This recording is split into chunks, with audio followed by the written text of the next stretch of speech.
A cloud hovers over my head.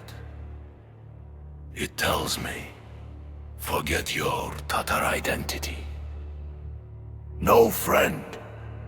Be free from this worry. Remember these words. Whatever you say, I am a Tatar son. Tatar! Tatarness is my pride. Even if the gentle spring wind sulks, bitter winds blow from all sides. If the fountain of paradise says you're not Tatar, I'll cast it all aside. If I go to hell, I remain Tatar. If the guardians side with you, if paradise maidens are asked, if every nation gets a place in heaven, but Tatars are expelled from paradise, I'll burn eternally in hell. But still,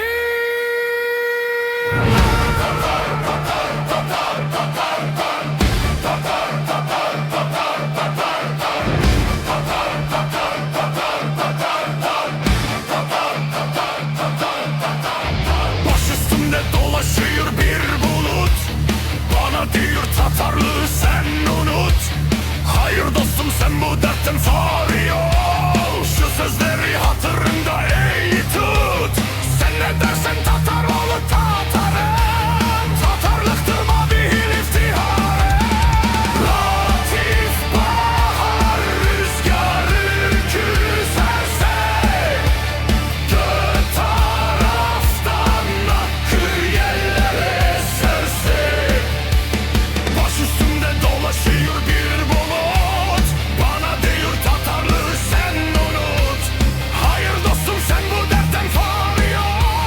Şu sözleri hatırında ey tut. Sen ne dersen Tatar oğlu Tatarım. Tatarlıktır mabihil iftiharım. Bahar rüzgarı küserse, dört taraftan akır yerlere serse, Hamsi Kevser Tatar değilsin derse, cümlesini bir tarafa atarım. Cehenneme ketsem yine Tatarım.